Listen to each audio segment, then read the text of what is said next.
Okay, we're told about the sanctity of the priests, various issues around the sanctuary, uh, the obligation to bring thanksgiving offerings to God, and then the major part of it, because it's repeated on many of the holidays, is the calendar of the sacred times. Chapter 23 goes through the schedule of the holidays. Right? And there's other items in here as well, but those are some of the major ones that I just want to touch briefly upon. Uh, Also, this Friday is Lag BaOmer. Now, we're in the counting of the Omer period. Remember, the Omer is a period of time starting with the second night of Passover until the night before Shavuot, the 49th day, 50th day being Shavuot. And the 33rd day of the Omer became a festive time. It's not really clear historically what came about. There are various opinions in rabbinic tradition about Rabbi Akiva's students dying during this period of time. And then on the 33rd day of the Omer, the plague ceased. I'm not going to go into all of that. Just know that it's become a very popular modern Israeli holiday. So we're going to talk about Israel tonight. That's good to take note of. As a matter of fact, I'm told if you have any wood lying around in Israel, if it's not heavily nailed down and glued down, it can be taken for a bonfire, because the tradition is to light bonfires on Lag BaOmer. Yeah, okay, Jonah. Dancing, singing, yeah, there are all kinds of festivities that take place then. This year, unfortunately, it comes on Friday, just before Shabbos, so they're a little subdued to a certain extent, but it's a big picnicky holiday kind of thing in Israel. So tonight, what I wanted to do was talk about Zionism, Israel, and some of the modern day issues that the Jewish state faces.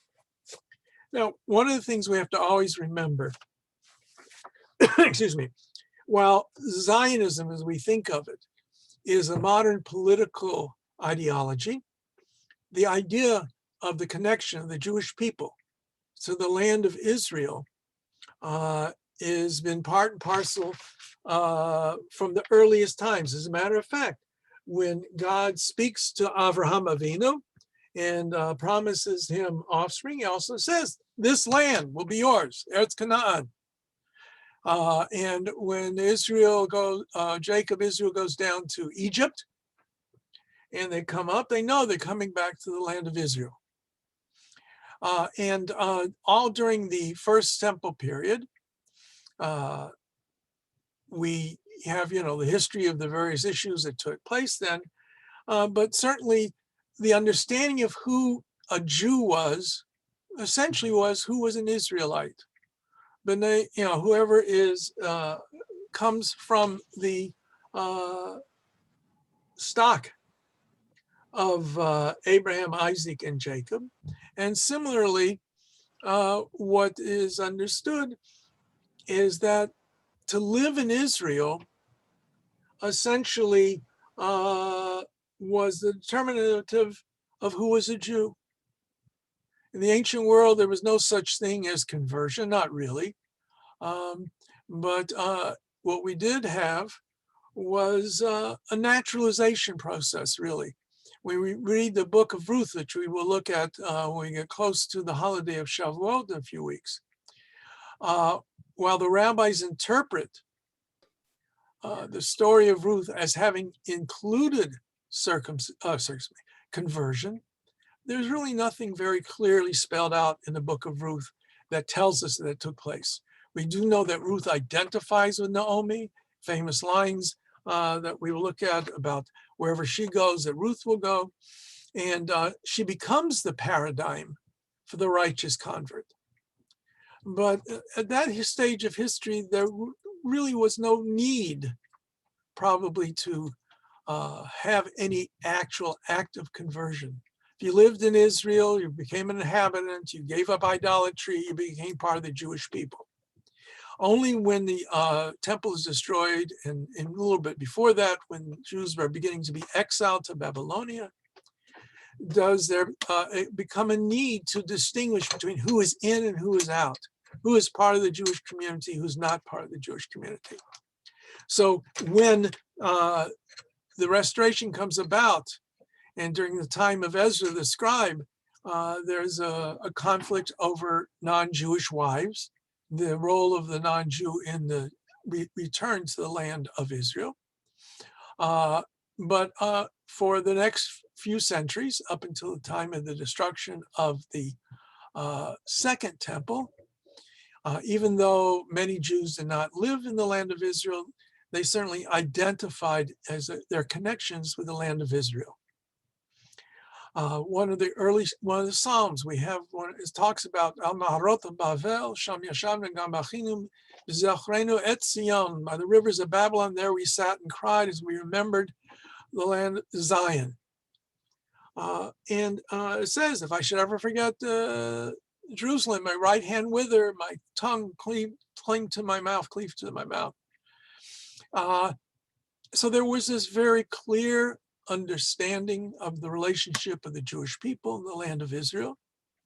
When the second destruction comes about, the Second Temple, the diaspora that is still part of the Jewish reality today, the prayers of our ancestors included a prayer for the restoration of Zion, return to Zion.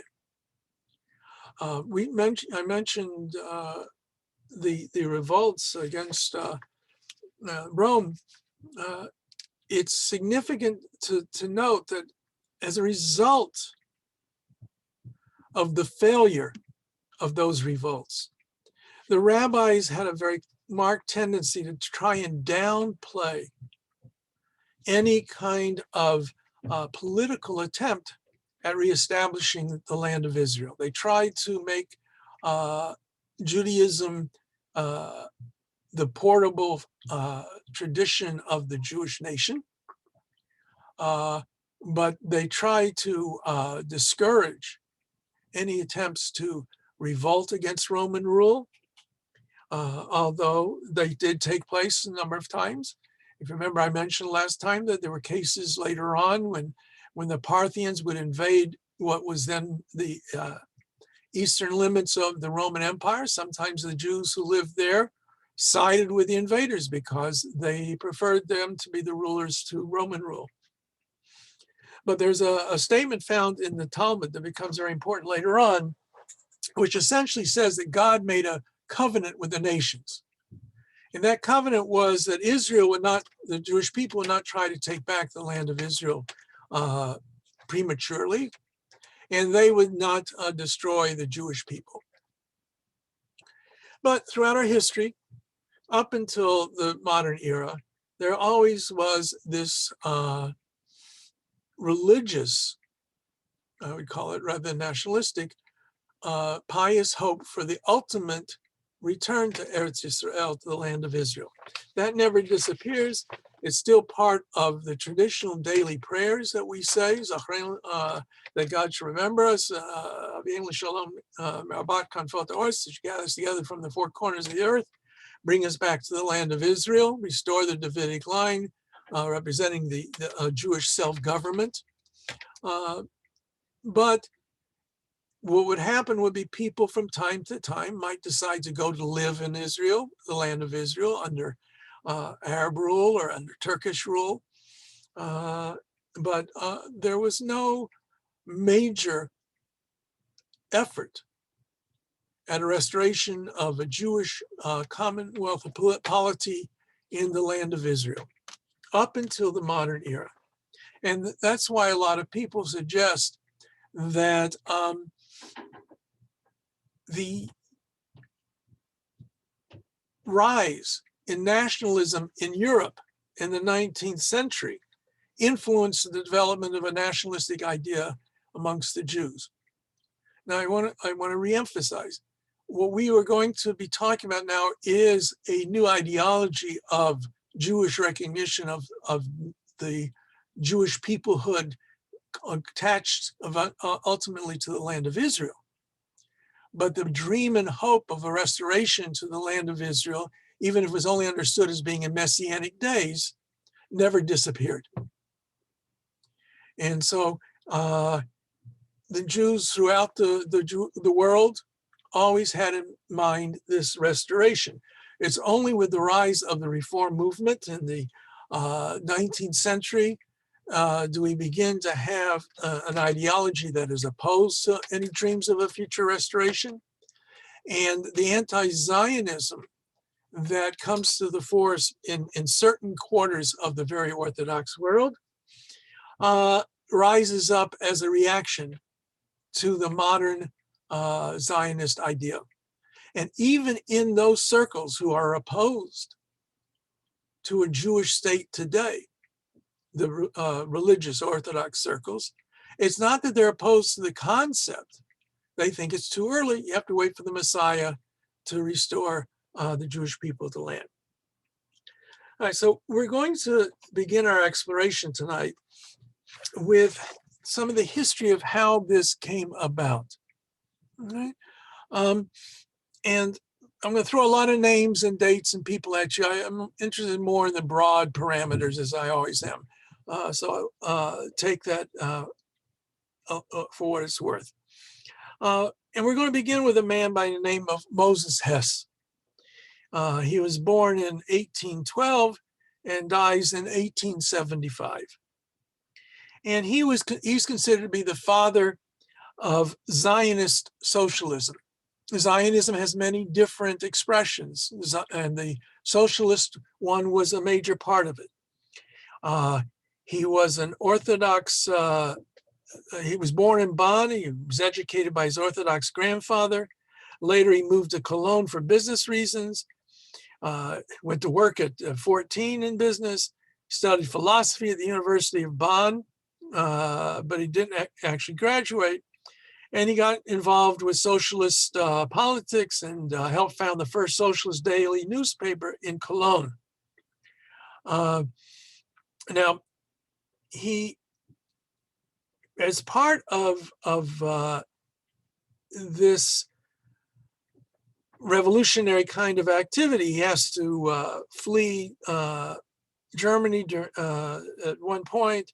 He goes to live in Switzerland. Later, he comes back to Belgium, and finally he goes to Paris, where he lives off and on until his death.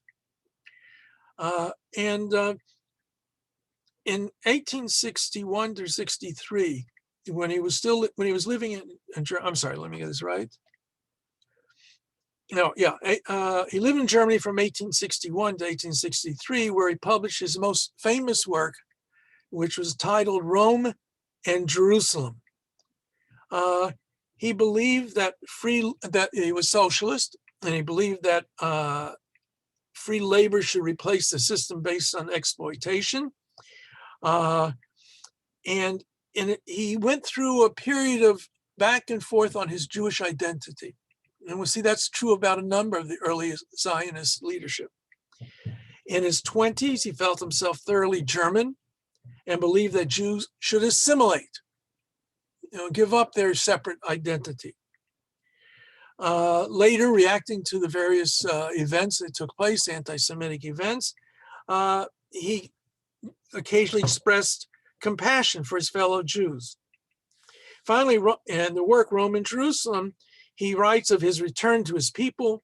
After personally suffering from anti-Semitism, he turned to the Jewish national concept based on his idea of race, espousing the view that Jews should preserve their national identity in exile while striving for their political restoration in what then was called Palestine.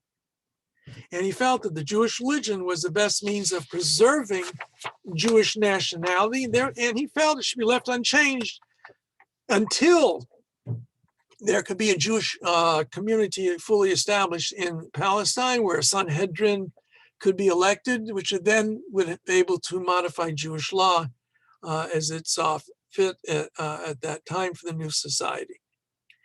And the future Jewish state, he wrote, should be based on national land acquisition, creation of legal conditions to encourage work, and founding Jewish societies for agriculture, industry, and trade. Uh, Now, so we begin having various ideas floating around. Hess is one of those. And we also had, as I mentioned last week, various pogroms that take place in the Pale of Settlement in what was Russian control in 1881, 1882. And in 1882, the first Chalutz movement was founded in Krakow, Russia. Uh, uh, and this was the idea of creating really farm communities in the land of Israel. And they felt that by returning to the land, the Jew could rebuild themselves, no longer being simply being merchants and small money lenders, but really belonging to the land in which they would settle. And so we have what is called the first Aliyah. The first Aliyah between the years 1882 and 1903 was made up of various individuals and small groups under the inspiration of this Chivat Zion and another movement called Bilui, who established early rural settlements, moshavot. So these early settlements were cooperatives. They worked together. They weren't communistic. They weren't kibbutzim. They were moshavot, which means that they worked together, but they had separate property rights. And so some 25,000 Jews, mostly from Eastern Europe, came during this period of time. And by the end of 1903, this is still when Palestine was under Turkish control. 28 new moshavot had been founded, 90,000 acres of land had been purchased. There was also the beginning of urban settlements, especially in Jaffa, where 3,000 newcomers had made their home. Hebrew was being reintroduced as a spoken language, although there was more to that later on. First Hebrew elementary schools had been established, although this was really through French cultural schools. The Israel Universal and Rothschild, who helped to found some of these schools and communities. Right, so you have this beginning, which then kind of peters out until end of 1903. In 1904, you begin to have the second Aliyah. So now we're going to go back a little bit to speak about this period of time and the influences that began to make themselves felt at this time. And there are many different names that can be thrown at you. The most important known, of course, is that of Theodor Herzl. And Theodor Herzl had a very short life. He was born in 1860 and died in 1904. He was a Viennese journalist, and he was really the founder of modern political Zionism. He was born in Budapest, Hungary, educated in the spirit of German Jewish Enlightenment. It means that the Jewish aspect of their life was very minimal.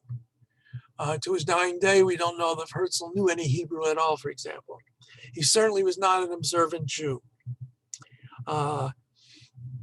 He got a doctorate in law and worked for a short time in the courts in Vienna and Salzburg. But he soon left the law field and devoted himself to writing, which is at his heart, was something he had displayed talent from his early age, and that was his love in terms of kind of thing he wanted to do. So in 1891, he became the Paris correspondent for the New Free Press in Vienna, which was an influential liberal newspaper at the time. While Herzl was in Paris, he witnessed the rise of anti-Semitism, which resulted from the court-martial of Alfred Dreyfus, who was, you recall, humiliated, divested of his rank in a public ceremony in January 1895. And he witnessed the mob shouted, "Death to the Jews." Here they are, whether or not Dreyfus was guilty or not, which we know he was not, they automatically equated him with Jews in general, even though Dreyfus was not a very observant Jew either. And so Herzl, who at one time too had considered converting to Christianity, was convinced that the only solution to the, quote, Jewish problem was the mass exodus of Jews from places of their residence.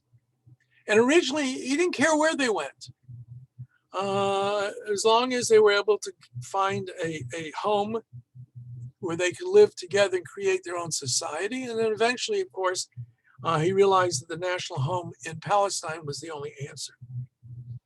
So in 1896, he published a pamphlet called The Jewish State.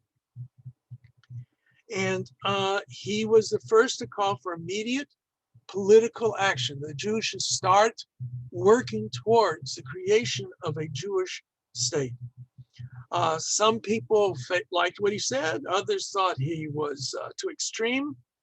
And he was but those who responded enthusiastically asked him to head what was to become the Zionist movement. And so he succeeded in convening the first Zionist Congress in Basel, Switzerland, on August 29th to 31st, 1897. Okay, so this is the foundation of the modern Zionist political movement, the Zionist Congress. And the Congress adopted the Basel program, established the World Zionist Organization to help create the economic foundation for a proposed Jewish state. And Herzl was elected president of the organization, and he chaired the first 6 Zionist Congresses. And so before he died in 1904, in the intervening years, he went all over the place trying to meet with the various European leadership and the Turkish leadership, seeking to find a way to make his dream come true. And so, perhaps overworked, exhausted from his labors, he died very young. But amongst the things that this Basel formulation was, this kind of a platform, it says Zionism aspires to establish a homeland for the Jewish people guaranteed by international law in the land of Israel. So from the very beginning, the effort was to see this as a political act, but it needed the backing of the world. And they decided to adopt a blue and white flag bearing the Magen David, the 6-point star, as a national flag of the Jewish people, which it remains to till this day.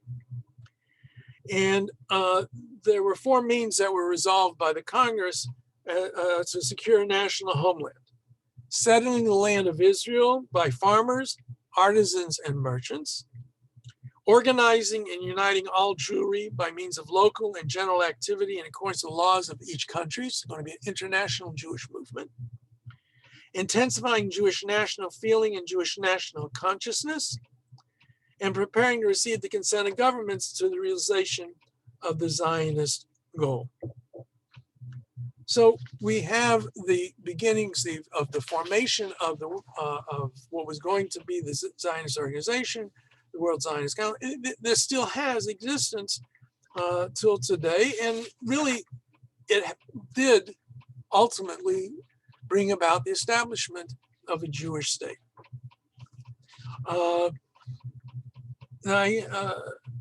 One of the things that was founded in 1901 was called the Keren Kayemet L'Yisrael, the Jewish National Fund, and monies that were donated to JNF, still to today, were used to purchase land from the owners, replant forests, and build up the structure of the land that was necessary for a modern country.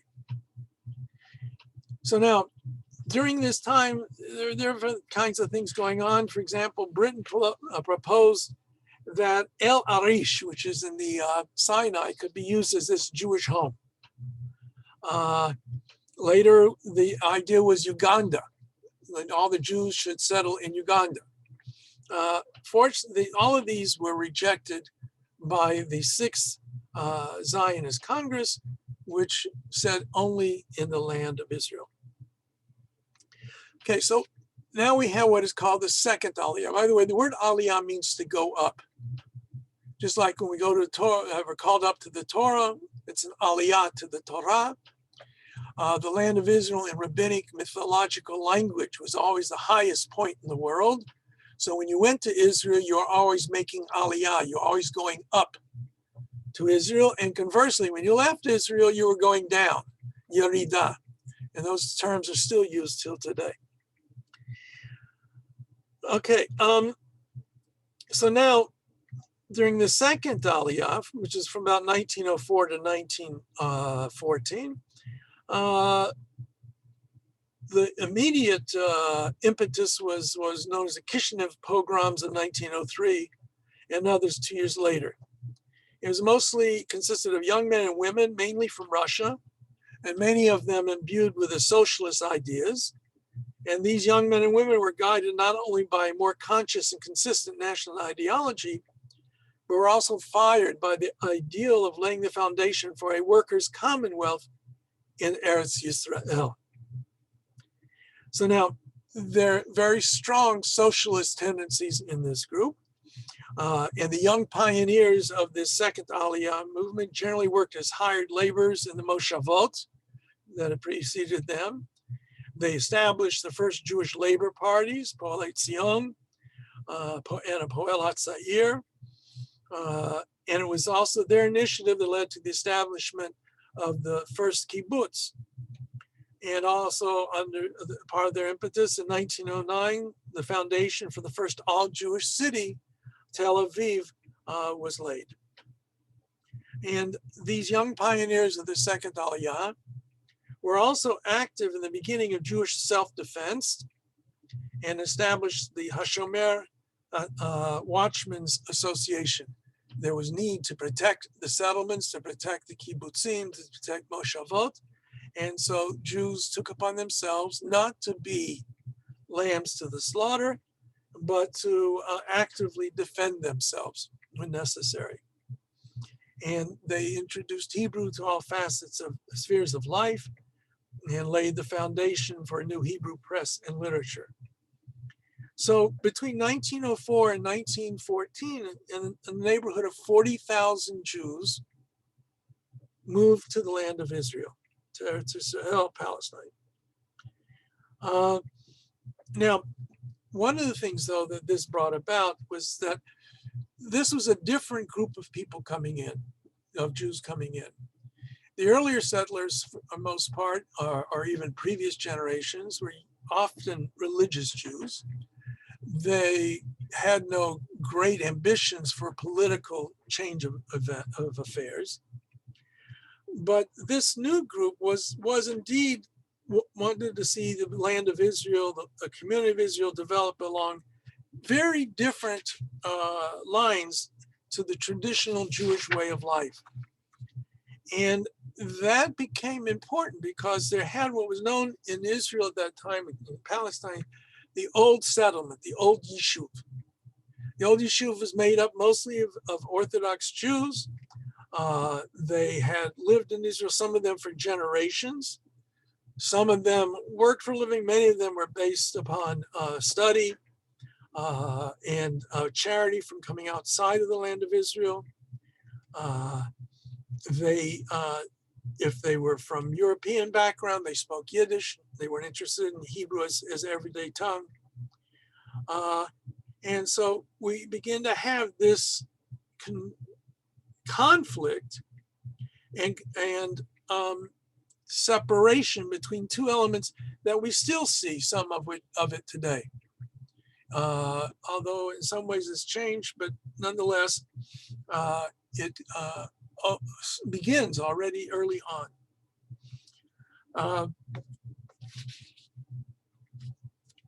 I mentioned the rebirth of Hebrew. One of the Important figures on that was a man by the name of Eliezer ben Yehuda, which was the name he adopted. And he worked to push the idea of Jews returning to the land and having a living national language. And so he published and wrote about Hebrew. He sought to create Hebrew terms for things that did not have any Hebrew identification to. He spoke only Hebrew in his home. And he really pushed, eventually successfully, the Hebrew culture in Israel.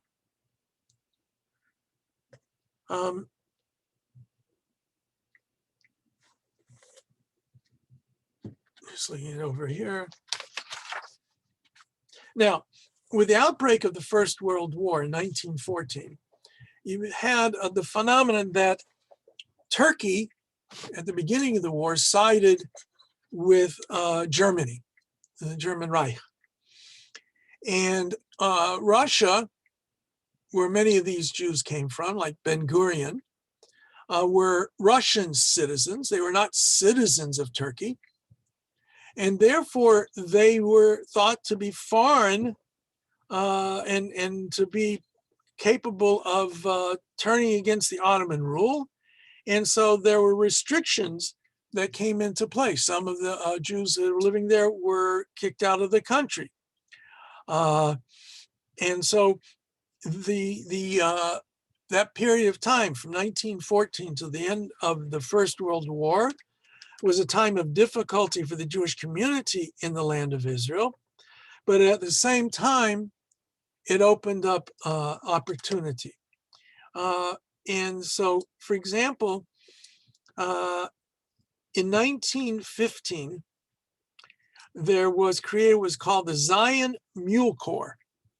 It was established by Joseph Trumpeldor in the British Army, which was made up of Jews who, First World War, the mules were necessary for carrying equipment.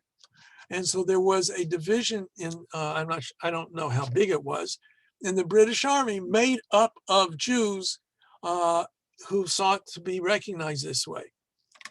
In 1917, I alluded to this a little bit last week, we had what's called this Sykes-Picot Agreement, which divided the Middle East into spheres of British and French influence.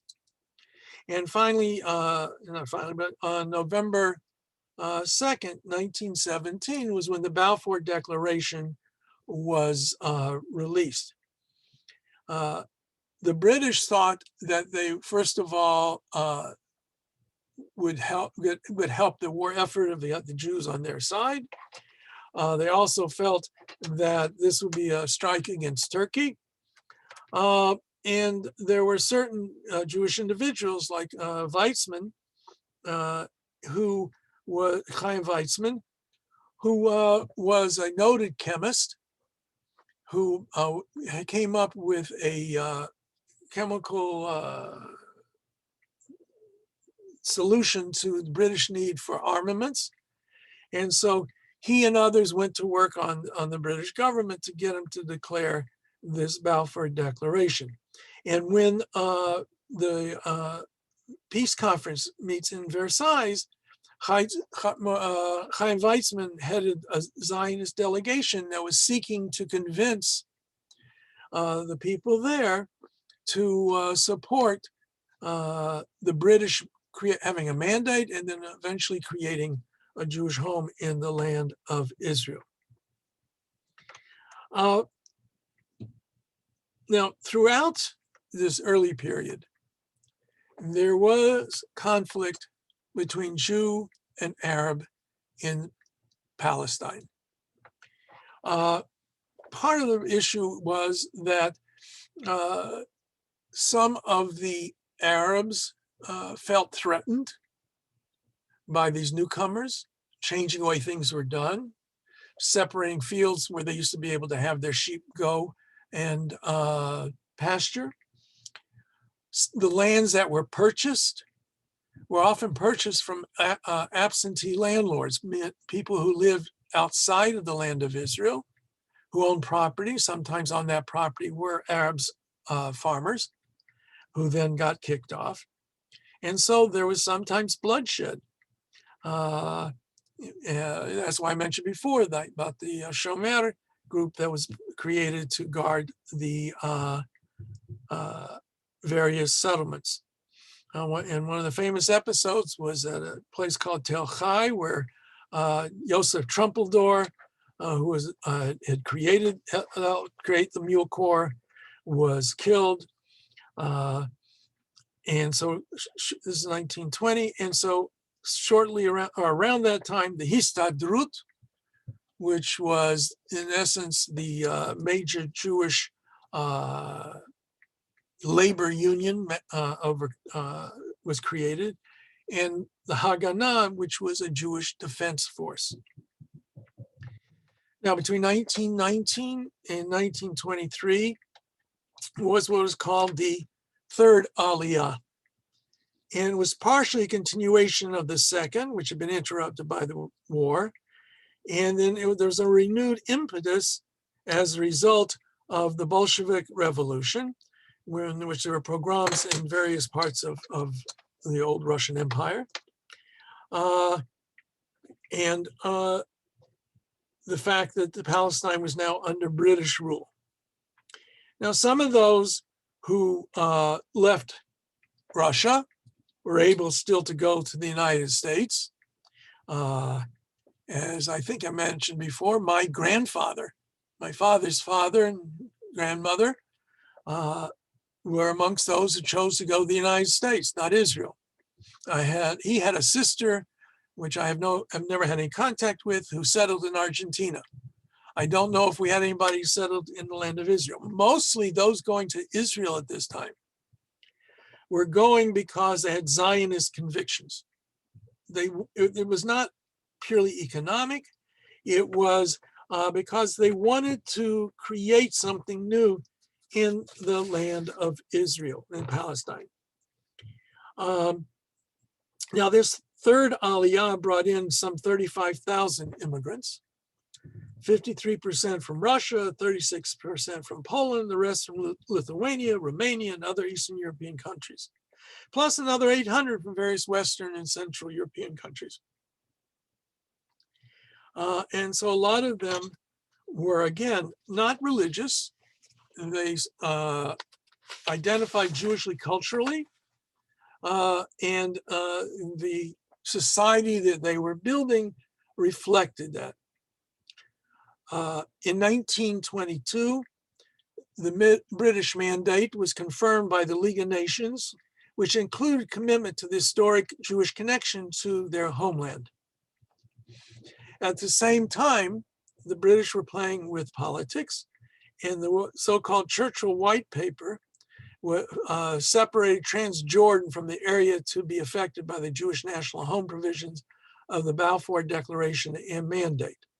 So we have everything east of the Jordan River becomes Transjordan, the Hashemite Kingdom of Jordan.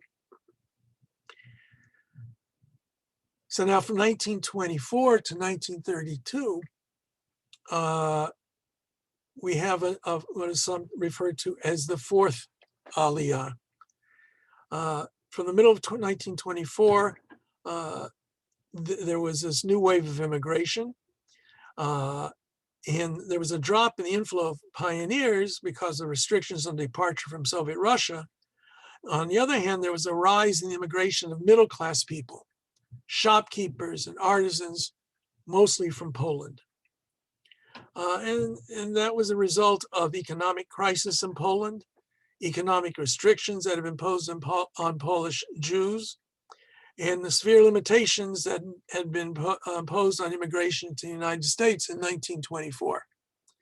So because of economic need, fact that some of the doors were closed, they went to Israel, Palestine. Mostly, as I said, they were not farmers or didn't plan to be farmers or workers. They were artisans, but in shopkeepers, and those kinds of individuals and professionals. Now, in 1926, we had a major riot in Hebron. Hebron is the traditional burial place of Abraham, Isaac, and Jacob and their wives. There was, for a long time, centuries, a Jewish community in Hebron. The local Arabs were incited to riot against the Jewish residents of Hebron, which ended in death and bloodshed for many of the Jewish inhabitants. 1929, August, Arabs riot in Jerusalem. Again, there are massacres of Jews in Hebron and Tzfat. So the British dispatched the Shah Commission to investigate.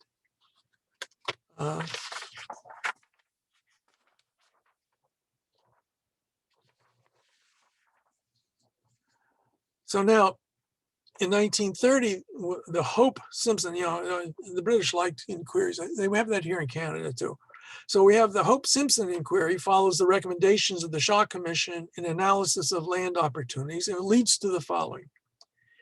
October, the Passfield second white paper, first attempt at British disengagement from the Jewish national home commitments of the Declaration and the Mandate. The British are starting to backpedal on their support of the creation of a Jewish national home. And more importantly, limits on Jewish immigration to Eretz Yisrael were imposed. Now, 1933 to 1939 was what the fifth Aliyah, initially from Poland, but later mainly from Germany and German controlled territories. And during this time, over 250,000 Jews moved to Eretz Yisrael, in many ways out of absolute necessity, had nowhere else to go. Well, it began with a small trickle in 1929. By 1933, when Hitler rose to power in Germany, it became a flood. So in the period between 1933 and 1936, more than 164,000 Jews entered the country legally, while thousands of refugees came in as illegal immigrants. The German and Austrian Jews, over a quarter of the total, made an important contribution to the progress of the Yishuv. They constitute the first large-scale influx from Western and Central Europe. The majority of them, some 80%, settled in the cities and towns, and their skills and experiences raised business standards and improved urban amenities. Over the half of the newcomers made their homes in Tel Aviv. In Haifa, the construction of the country's first modern port was completed in 1933, while in Jerusalem, the Jewish neighborhoods were being expanded.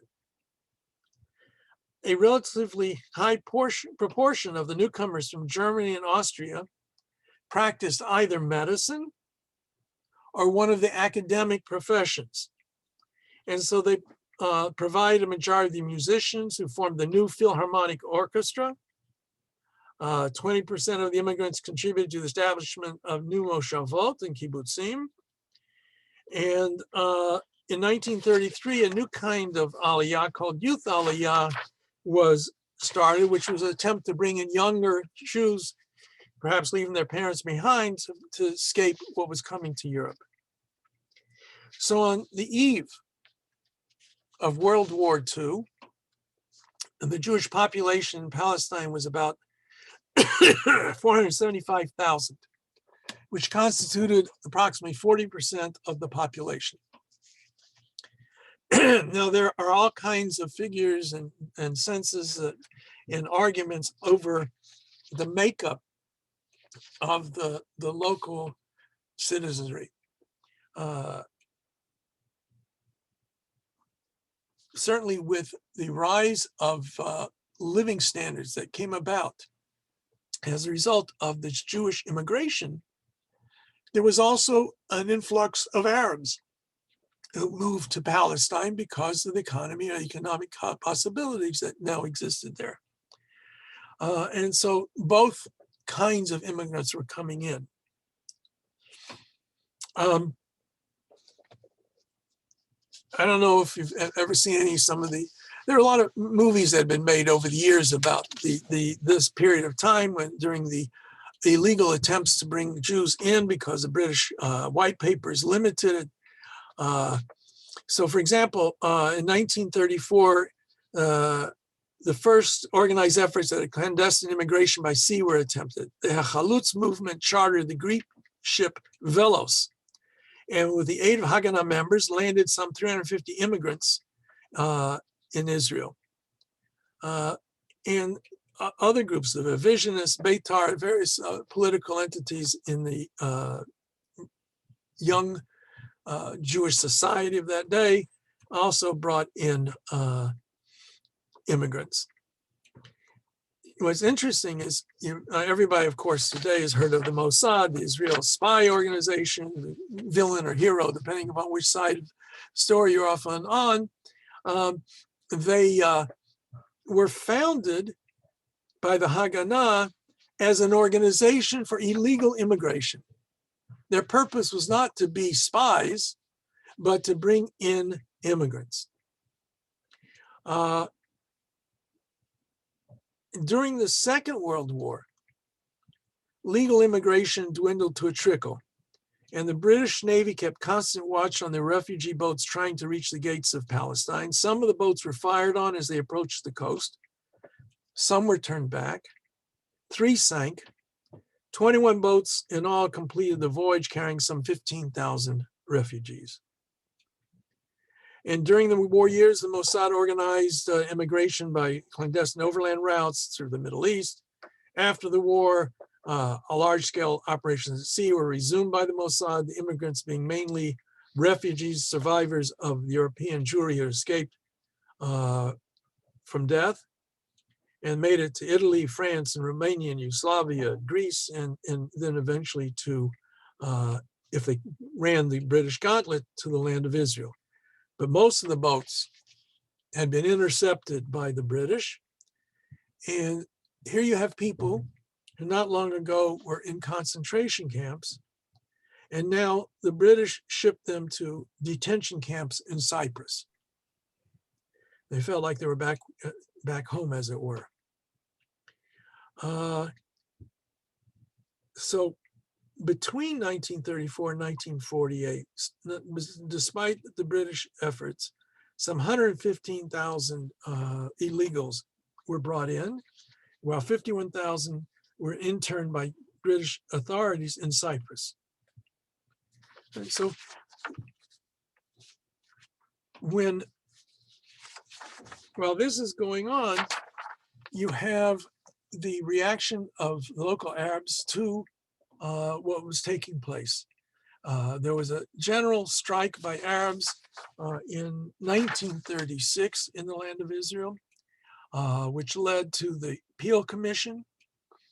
The Peel Commission recommended the partition of Palestine between Arabs and Jews, and the British government accepted this recommendation in principle. So once again, what was British Mandate Palestine was going to be again split up between Jews and Arabs. Then finally, in May of 1939, the third white paper, the MacDonald White Paper, rejects partition and envisages creation of 2 independent states, one Jewish, one Arab. I'm not quite sure how that works as a versus partition, but anyway, I guess it'd be like partitioning of Northern Ireland during the wonderful years before they got some peace there. So the Jewish community in Eretz Yisrael, as Ben-Gurion said, we shall fight the war as if there were no white paper, and the white paper as if there were no war. Now, as is usually the case, there were divisions amongst the Jewish community. One group was known as Lehi, And Lehi was an underground movement, and it split away from Ben Gurion's mainstream Haganah group. And some of the back and forth between bombings between Jews and Arabs was undertaken by members of Lehi. Now, between 45 and 46, as the war ends, the various groups, the Haganah, Etzel, and Lehi, these are had a temporary reuniting. But in July of 46, the Irgun Etzel blows up a wing of the King David Hotel in Jerusalem. This is subject to great debate as to what exactly happened. The defenders of the Irgun said they warned the British. The British said they were not warned.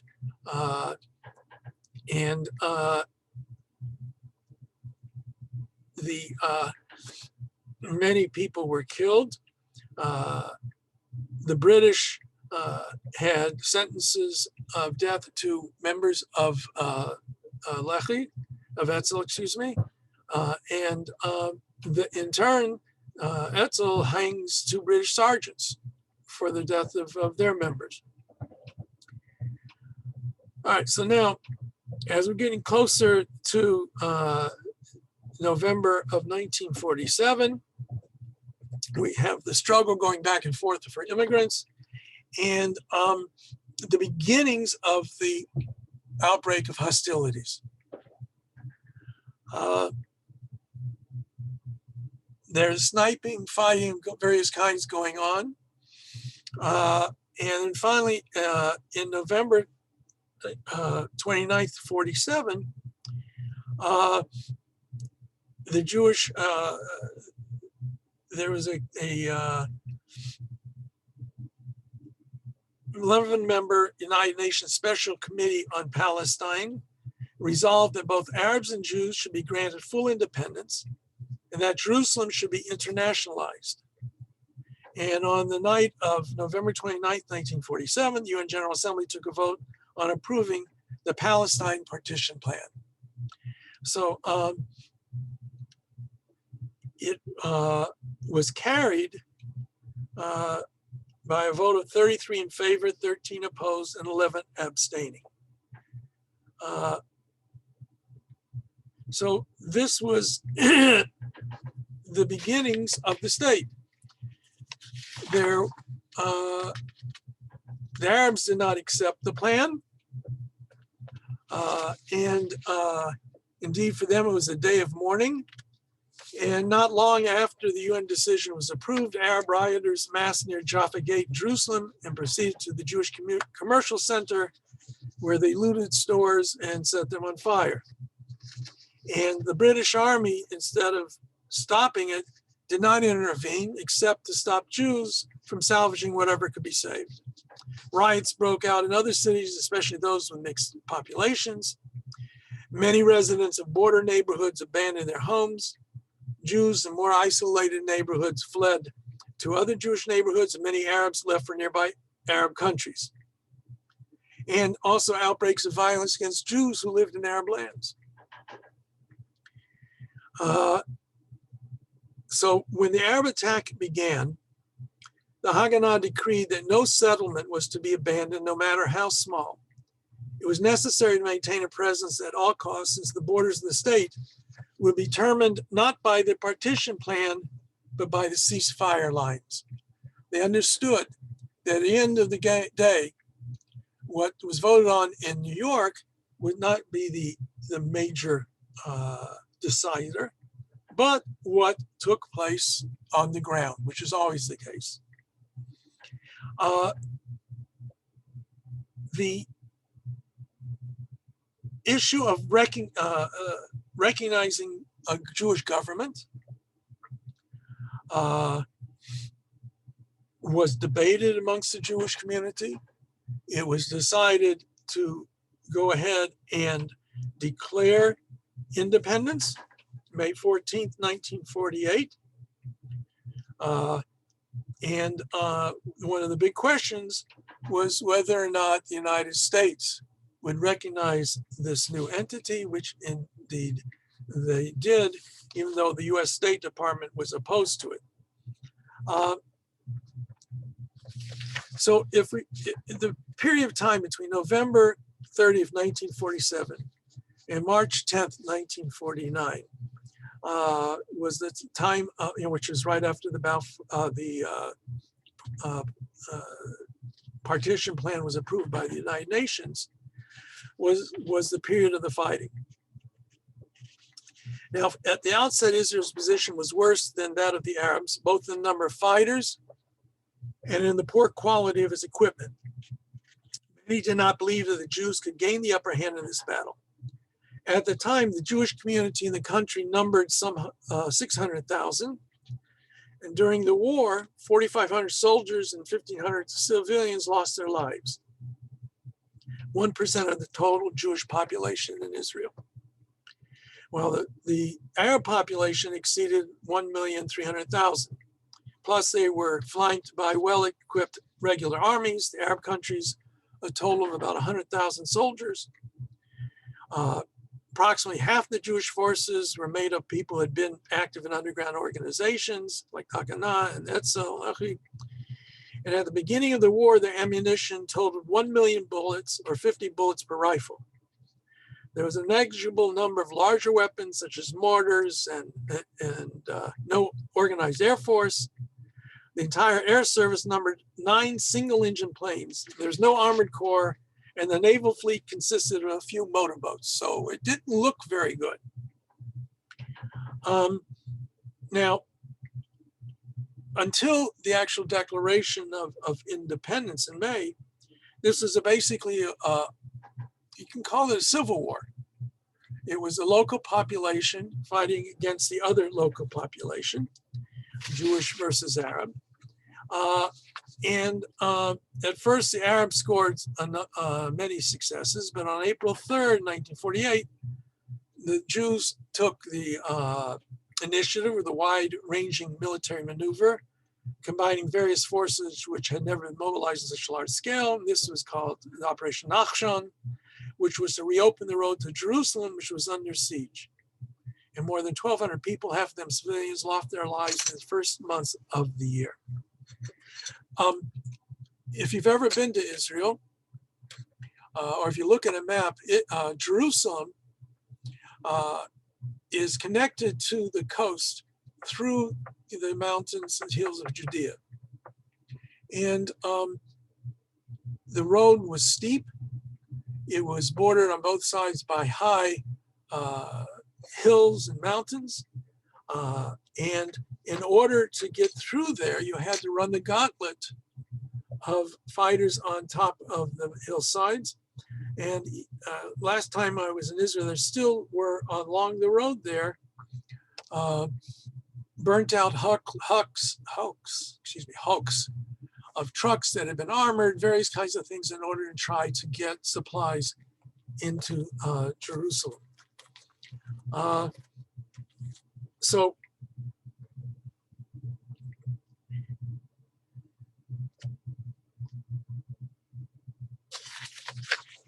with the declaration of Jewish independence,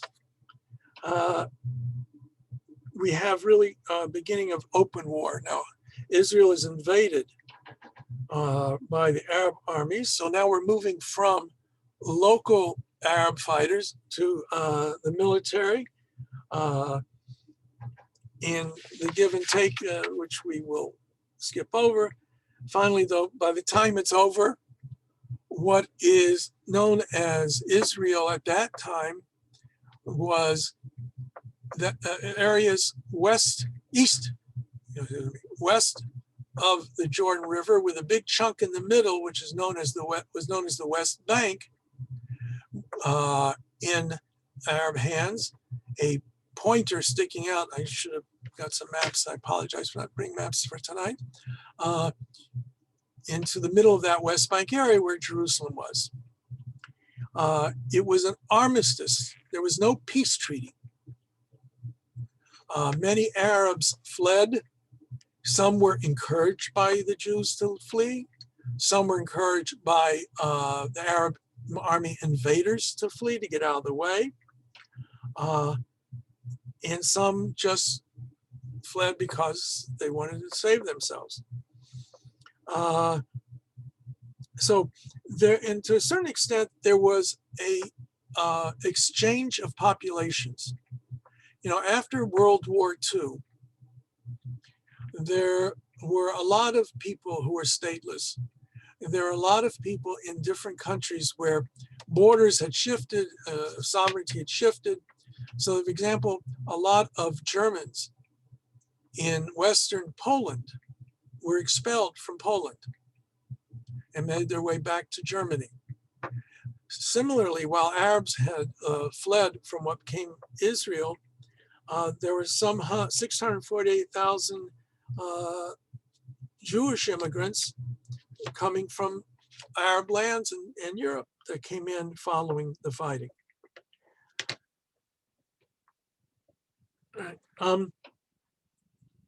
Unfortunately, the history of Israel was a history of various kinds of fights and struggles. 1956, Israel's still not on a very secure economic grounds. The UN, the ceasefire had supposedly allowed Israel to use the Suez Canal, but the Egyptians never would permit it. Nasser seized the canal. France and Britain were not happy with what was going on, and Israel and France and Britain ended up fighting against Egypt, and then the US and Israel took over the Sinai Peninsula. And again, there was a ceasefire that was signed, and along with that ceasefire was the commitment by the United Nations to leave peacekeepers in the Sinai Peninsula, especially along the waterways in the Gulf of Eilat, Gulf of Aqaba, Red Sea, so that Israeli ship traffic could go through there. Nonetheless, it was not a peace between the different parties. The Arabs still called on the destruction of Israel. In 1964, the PLO was founded. Now, it's significant to note also, no matter how you come out of some of these debates today, after 49, Egypt conquered Gaza, the Gaza Strip, and held on to it. Jordan conquered what is known as the West Bank and held on to it. There was territory available for the creation of a Palestinian state on those areas, but neither the Palestinians nor the Arabs wanted such a thing. And the Palestine Liberation Organization doesn't come into being until 1964, when they start proposing the destruction of the state of Israel. And it brings us up to 1967, the famous Six-Day War. In 67, Egypt began a mobilization and mobilized its troops in the Sinai. They told the peacekeepers of the UN to leave that area. Similarly, Syria did the same thing. And the Egyptians told the Israelis that they were not going to be allowed ship transportation for ships to go through the Straits of Tiran, which was a narrowing point at the bottom of the Red Sea, the Gulf of Aqaba, which technically is an act of war.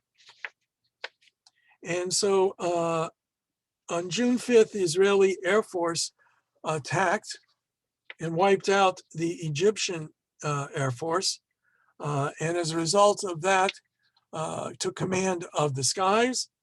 And in 6 days, Israel had conquered the Sinai and had conquered in the north what is known as the Golan. Remember last week I mentioned the fact that that was originally part of British Mandate Palestine, but had been given over to the French, then became part of Syria. So when after the first few days, the propaganda that was coming out from Egypt was the exact opposite of what was the truth on the ground or in the air. And they made claims of great victories over Israel. Now, the Israelis had contacted King Hussein of Jordan and said, if you stay out of this, we'll leave you alone. Hussein, for whatever reason, perhaps being misled by the claims of the Syrians and the Egyptians, decided to join in the fighting. As a result, the Jordanians were kicked out of all of what is called the West Bank. So that at the end of the 67 war, Israel was at the Suez Canal, at the all the way to the Jordan River, and conquered the Golan. And most importantly, the old city of Jerusalem was finally once again in Jewish hands. Now, the Jewish quarter over the time, almost 20 years that was under Jordanian rule, where they were supposed to allow Jews access to the holy places, had not been allowed that access. Synagogues that were there had been destroyed. And now it's in Israeli hands, but the Israelis very consciously left control of the Temple Mount, the place where the Dome of the Rock and the Mosque of Omar are located, left them in the hands of Muslim clerics with the appointment of the Jordanians over it, so that they did not take over the Temple Mount itself.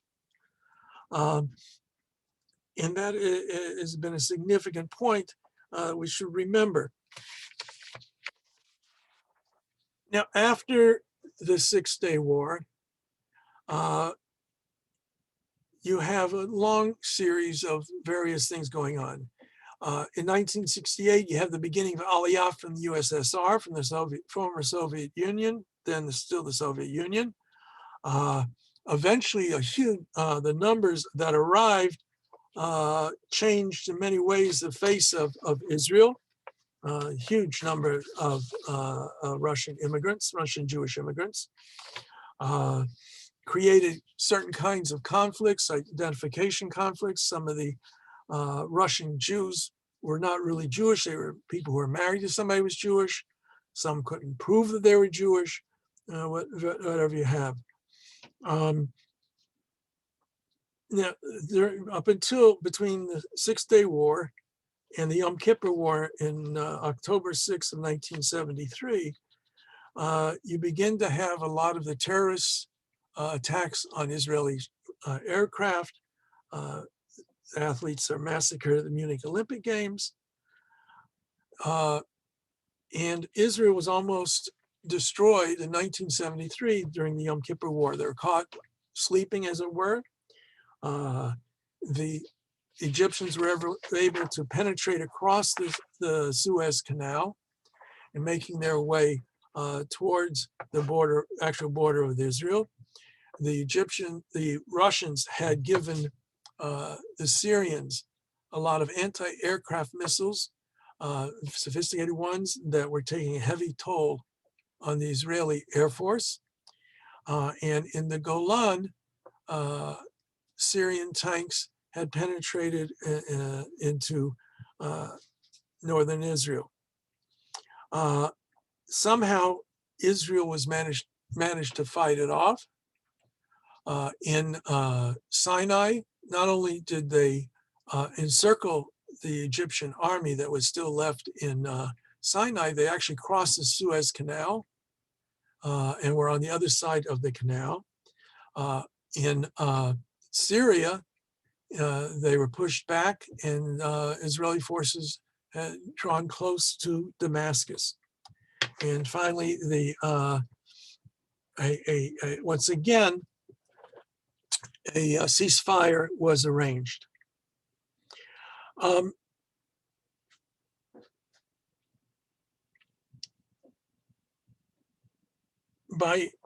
Now, one thing that was beginning to come clear, at least in the eyes of the Egyptians, they could say, we beat Israel.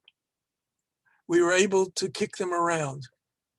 That was probably what gave enough cover for the president of Egypt, Anwar Sadat,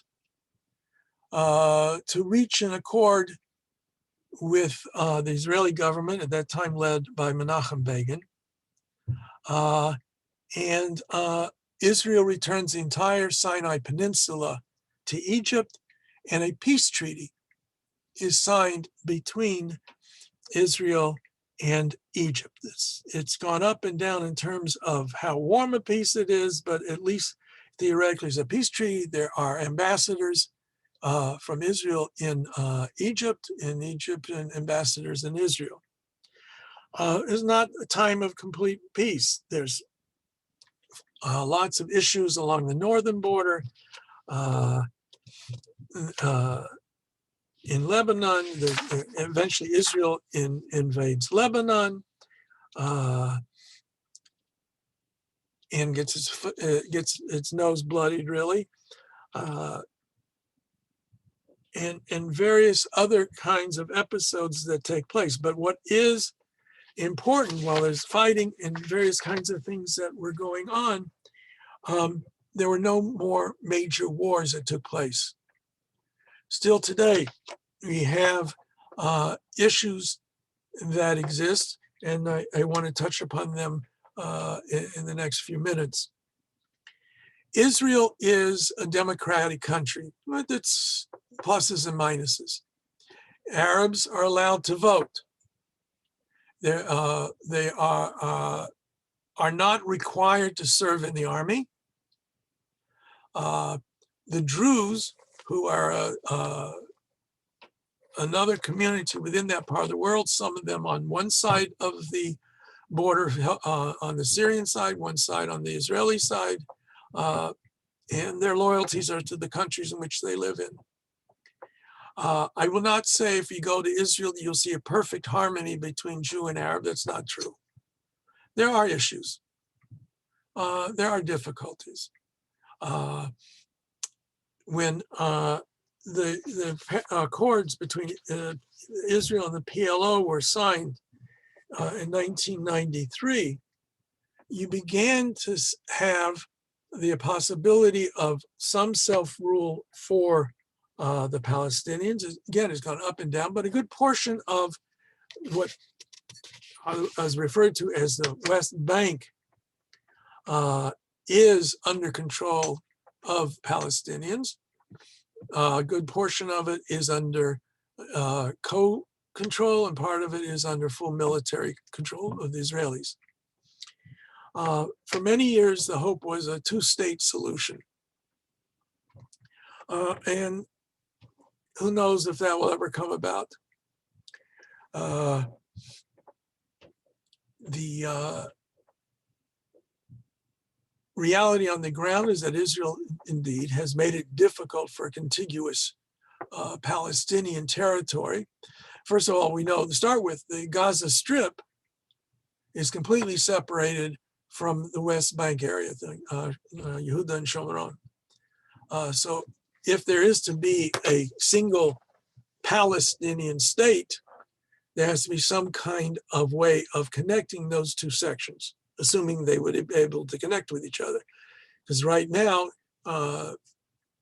Gaza is ruled by Hezbollah, and they have no desire to make peace with Israel. You're right. Sorry, Paulina. It's Hamas. Hezbollah is up in Lebanon. Thank you. And the Hamas and the PLO have not gotten along. And right now, theoretically, they're supposed to have an election. Who knows if that's going to happen? The last election they had, in which the president was chosen, Hamas, has not had elections since then. Israel, in the meantime, has elections every other day, it seems like. They have a trouble. That's one of the issues. Yeah, the politics of Israel are fascinating and headache promoting.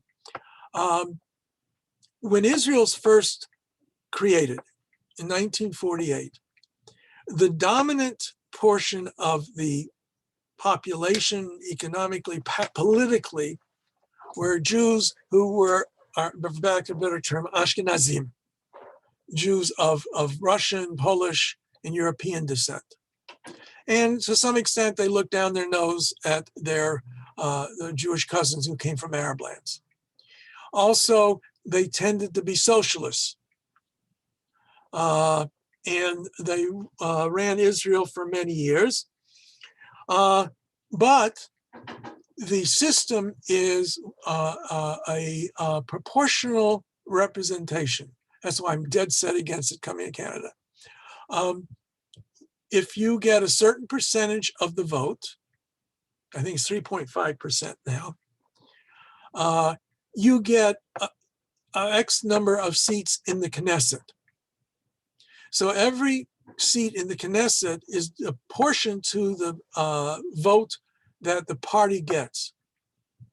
So the way it's set up in Israel, each party decides who's going to be where on the list. Number one is usually the top honcho. For example, in Likud, it's Netanyahu. And however many seats they get in the Knesset, that's the basis of their opportunity to make a government. No one has ever received a majority.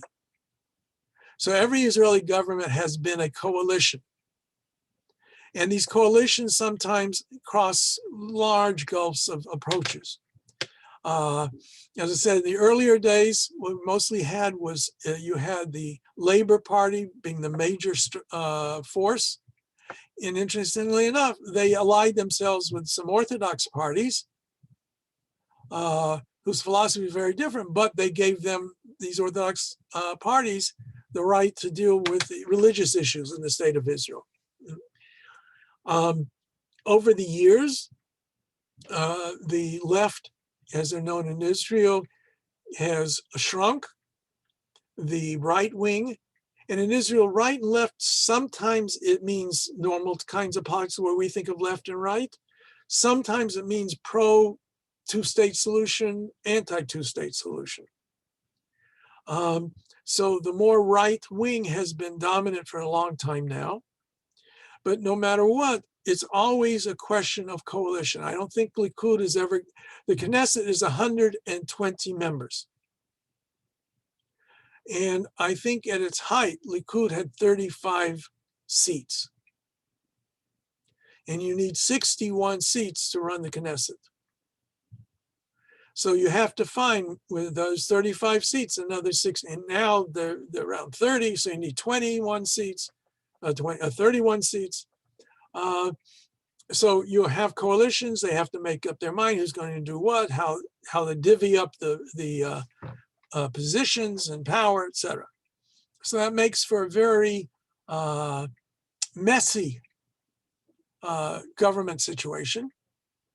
And for the last number of years, there's not been the capacity to really form a strong coalition that can rule for a long period of time. And right now, once again, they're in the middle of a struggle on trying to create a coalition government.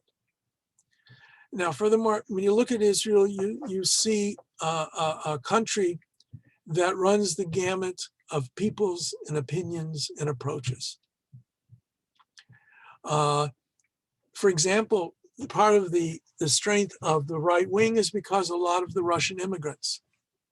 A lot of the Russian immigrants want nothing to do with socialism. They had enough of it when they lived in the Soviet Union.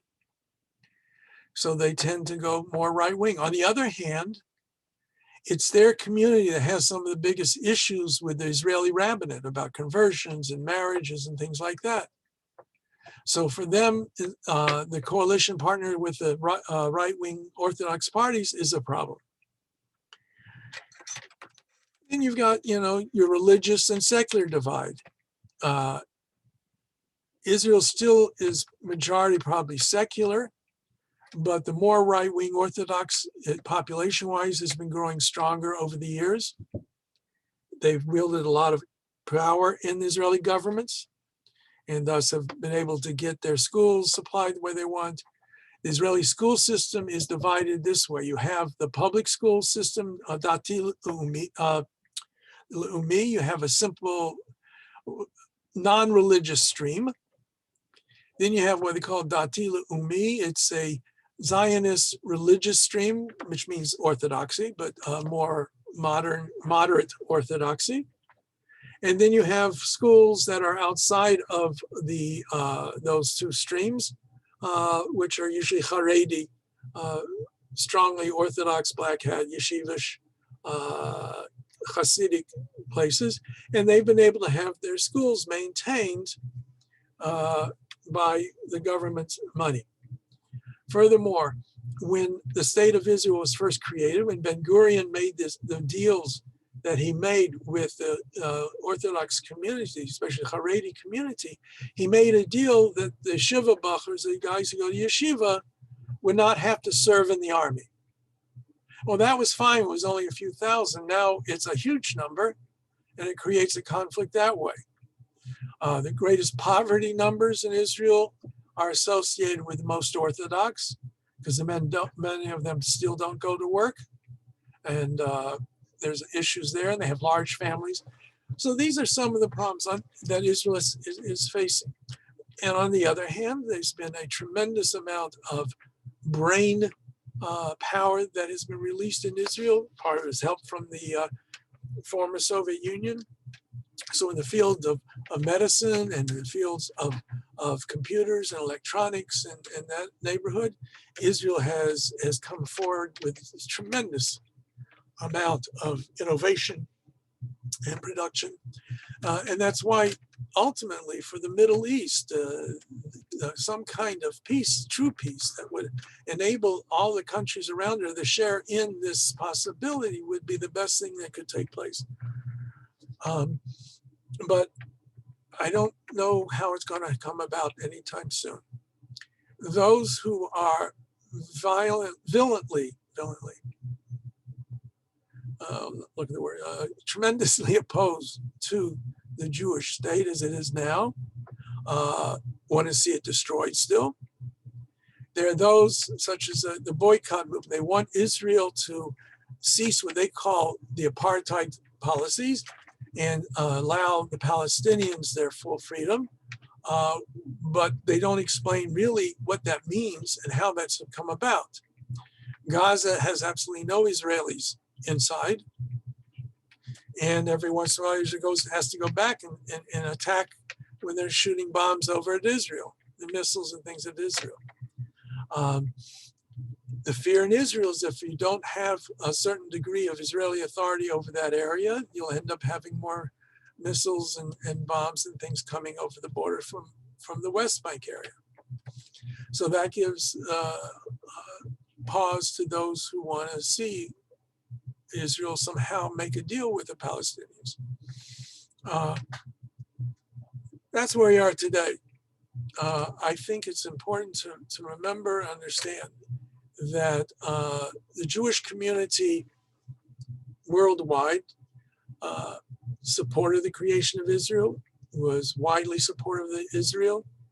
In recent years, that support has weakened, especially amongst the more liberal and younger members of the Jewish community. The Holocaust, and those who remember the Holocaust, certainly helped to anchor support for a Jewish state. And those who didn't live through it and no longer have family to live through it are distant enough from it that they don't see that or identify so strongly with wherever they live that they don't think they need to worry about anything happening here as happened there. they too thus don't have that kind of connection. I know most of the rabbis here in town are very strong Zionists, not all of them. And some really emphasize the connection of the Jewish people to the land of Israel, others not quite so strongly. But that's something, if you have questions, ask your own rabbi, your guide on about their approaches and their feelings towards that. Okay, guys, any questions tonight? Nothing. Rabbi Berman, I bought the book Exodus. I bought the audio book, so I bought it just now. That Leon Uris book? Sorry? The book by Leon Uris? Yes. Yes. It's a good old book, but you know, I would say that a lot of moderns would find it to be too pro-Israel, but that's okay. It doesn't matter. I'm fine with that. Yeah. It's a good book. It's a nice book. He did a good job on it. And it gives you a feel for what took place in those days. It really does. You know, where would all the Jews have gone if the state of Israel didn't exist? That's the question. Anybody else? Okay, God willing, we'll see everybody next week and we'll continue on from there. And I will say a good night to all. Thank you. Have a good night. Good night.